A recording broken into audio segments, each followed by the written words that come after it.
춘배의 똑똑한 부동산. 안녕하세요. 춘배의 똑똑한 부동산의 치우입니다. 현미경 모임을 갔다 왔더니, 모임을 갔다 오면 사람들 생각이 참 각양각색이구나 라는 생각도 하지만, 어떤 사람은 왜 저런 생각을 가지고 지금까지 살아왔지?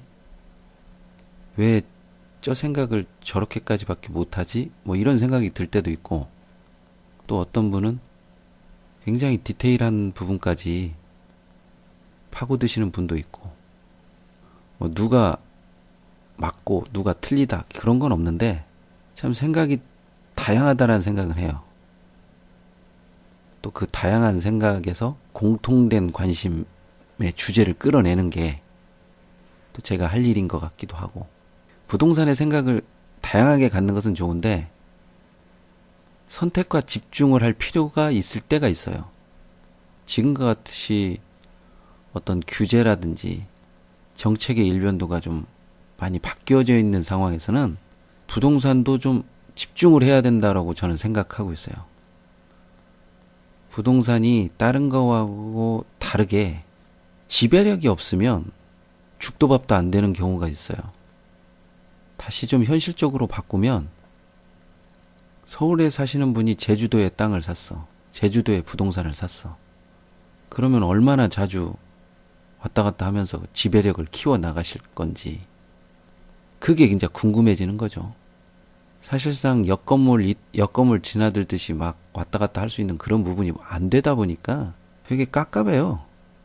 또 그런 물건은 시간이 지나면 관심이 떨어져요. 관심에 떨어진다는 것은 내가 내 돈 들여서 투자해놓고 오르겠지. 물론 오를 수도 있죠. 떨어지기 하겠어? 떨어질 수도 있어요. 예전에 어른들이 하시는 말 중에 하나가, 농작물은 주인의 발걸음을 먹고 산다고 그렇게 하시는 말씀도 들었는데, 꼭 그게 아니더라도 부동산은 부동산 주인의 관심과 지배력을 필요로 하는 경우가 많아요. 따라서 내 지배력의 범위를 넘어서는 물건은 아무리 좋은 물건이라도 그 물건을 관리하거나 그 물건을 내 것처럼 해줄 수 있는 그런 사람이나 그런 여건이 조성되지 않으면 아무리 좋아도 패스하는 걸로 그렇게 넘겨야 됩니다. 가만히 보면 되지도 않는 거에 막 욕심내는 분들도 굉장히 많아요. 내 주변에 있는 괜찮은 물건들도 한번 찾아보시고, 그 이후에 전국적인 물건을 보든지 다른 사람이 추천한 물건을 보든지 뭐 이렇게 해야지, 내가 관심 가지고 꼽지 못하면서 자꾸 남 이야기를 귀 기울여 듣는 것은 바람직하지 않다라는 생각이 먼저 들어요.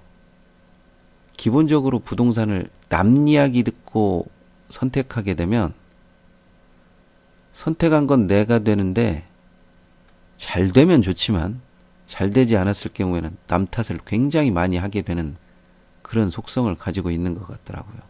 그 부분도 결국은 내 탓이요 할 수 있을 정도가 된다면 모르겠지만, 그럴 정도가 아니라면 내 지배력이 미치는 곳에서 부동산의 지배력을 가지려고 노력하시기 바랍니다.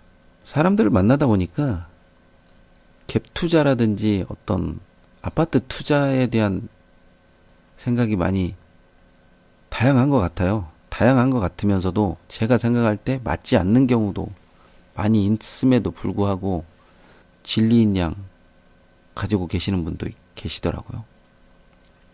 갭 투자는 제가 말씀드렸던 그 갭 투자도 많이 보시겠지만, 똘똘한 한 채를 가질 것인지 비리비리한 여러 채를 가질 것인지, 그거를 먼저 생각하시는 게 좋을 것 같아요.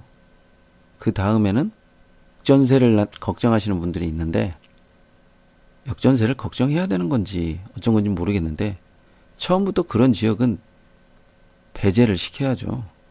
그런 지역을 배제를 시키지 못하고 단편적으로 딴 데 오르는 거 보고, 아 여기도 오르는 거겠지? 오르겠지? 오를 거야? 이런 막연한 추측만 가지고 갭 투자를 하시는 분들이 계시더라고요. 큰일 나죠. 지금 같은 시기에 아무리 조그마한 소형 아파트라도 역전세 한 두세 개 정도 나게 되면 굉장히 힘들어요. 오늘 어떤 회원님이 하나가 갭 투자는 별건 아닌데 전세를 맞추자라는 그 공포감이 좀 밀려온다고 그렇게 말씀하시더라고요. 좋은 시절이 있을 때도 있고 좋지 않은 시절이 있을 때도 있어요. 당연히. 그렇지만 그게 모든 걸 다 해결해 주지는 않아요.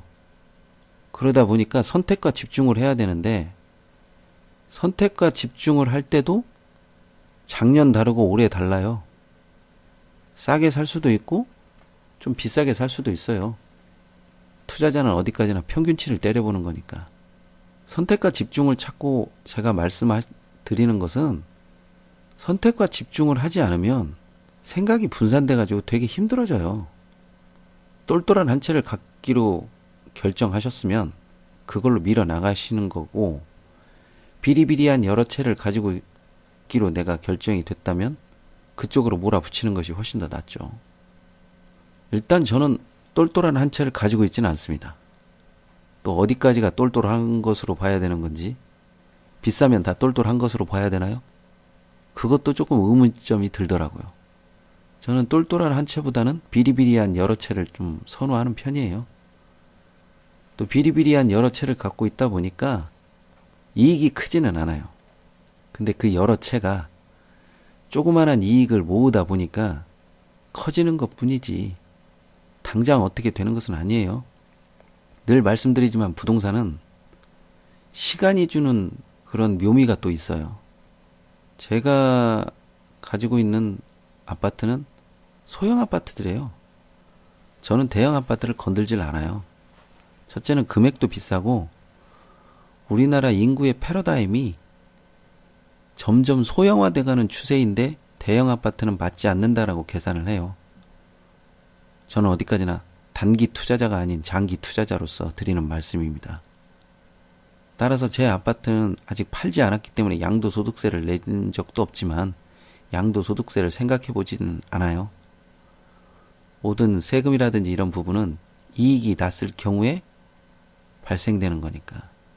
세금에 관해서 저한테 물어보시면 저도 잘 몰라요. 세금은 세무사에게, 법은 변호사에게. 그렇게 물어보시면 되겠죠? 똘똘한 한 채 금액이 많이 들어가죠. 똘똘한 한 채가 무너졌을 때는 복구가 안 되는 경우도 많이 있고. 근데 비리비리한 여러 채는 일단은 돈이 분산되다 보니까 어느 한쪽에 크게 물리는 경우는 없어요. 참, 그리고 역전세 나는 것을 걱정하시는 분들도 계시고 역전세 나게 되면 어떻게 되냐라고 물어보시는 데가 있는데 갭 투자에서 가장 제일 먼저 신경 써야 되는 게 역전세가 날 가능성이 있냐 없냐라는 거죠. 이것은 뒤바꿔서 얘기해서 아파트에 배후지가 있냐 없냐 이런 건데 배후지가 무너지면 얼른 도망 나올 생각을 해야지 배후지가 무너졌는데 계속 그것이 어떻게 되겠지라고 생각하는 분들도 있더라고요. 배후지라고 하는 것은 어떤 추세가 바뀌었을 경우에 배후지가 변경됐다라고 제가 이렇게 정의를 내리는데 예를 들어서 대규모 공단 같은 게 사라졌거나 아니면 옆쪽에 아니면 뒤쪽에 커다란 아파트 단지가 생겨서 사람들이 그쪽을 굉장히 많이 선호해서 싹 몰려갔을 경우에는 배후지가 일시적으로 사라져요. 그런 경우에는 금액 대비 빨리 도망와야죠. 조금 손해를 보더라도. 그런 지역은 가장 좋은 방법은 될 수 있으면 선정을 안 하는 거죠. 저희 현미경 카페에 보시면 차트라든지 어느 지역에 대한 분석을 굉장히 잘 올려놓으시는 아인슈타인 님이 계시는데 그분에게 어떤 역전세라든지 배후지 관한 부분에 글을 많이 읽어보시면 아, 이런 쪽에는 하지 말아야겠다라는 어느 눈이 좀 길러진다고 생각을 해요. 부동산은 늘 말씀드리지만 내가 모르면 바보예요. 넘이 해주는 거 따박따박 내가 먹으면 되는 거 아니야? 이렇게 말할 수 있는데 언제까지 지속됐냐는 거죠. 그 사람이 뭘 추천해도 내가 볼 줄 그걸 판단해낼 수 있는 능력이 있어야 돼요. 그 능력이 없으면서 뭐 어떻게 좋다 나쁘다 말하는 것도 웃긴 일이고 내가 아파트 시세를 점칠 수 있는 예측할 수 있는 능력이 없음에도 불구하고 들을 싸다 비싸다 논하는 것도 참 넌센스라는 생각이 좀 들기도 해요. 갭 투자가 됐건 뭐가 됐건 부동산은 선택과 집중을 하십시오. 아파트도 비리비리한 아파트를 기준으로 해서 저는 24개가 한 세트라고 생각해요. 보통 아파트는 2년 단위로 전세 계약을 하니까요. 전세는 오르면 올랐지 떨어지는 경우는 없어요. 물론 역전세가 나가지고 전세가가 내려가는 경우는 있지만 그것은 일부 지역에 국한되는 거지 그게 전부 다 만연되는 거라고 생각하지는 말죠. 또 그렇게 생각하면 대한민국에 투자할 수 있는 부동산에 투자할 수 있는 여력이 너무 좁아져요. 여력이 너무 좁아지는데 투자하는 사람이 많아진다? 그다지 좋은 현상은 아니죠. 여러 가지 입장에서 보면 갭 투자를 잘 하시는 분도 있고 못 하시는 분도 있는데 최후의 순간까지 내가 검증된 이 지역에는 끝까지 내가 한번 승부를 걸어보겠다 라고 하시는 분도 있지만 그렇지 않고 자기의 범위를 넘어서는 그런 투자는 하지 마시기 바랍니다. 또 막연하게 누가 뭘 하려고 했는데 내가 예전에 따라서 했으면 좋았을 텐데 따라 하지 못해가지고 아쉽다. 지금도 마찬가지예요. 똑같은 상황이 지금 온다고 하더라도 지금은 다른 선택을 할 수 있을 거라는 그런 생각을 가진 회원들도 있더라고요. 근데 지금이 됐든 앞으로가 됐든 과거가 됐든 내가 모르면 항상 그 자리에서 멈춰지는 거죠. 선택과 집중하는 방법은 여러 가지 방법이 있어요. 그 중에서도 항상 늘 말씀드리지만 내가 잘 아는 곳, 거기서부터 출발하시기 바랍니다. 그래야 선택과 집중이 효과가 확확 나타날 것 같아요. 어떻게 선택과 집중을 하느냐라고 물으시면 현미경 카페에 들어오셔서 많이 보세요. 많이 글도 남기고 질문도 많이 하고 이런저런 폭풍 수다도 많이 해보시고요.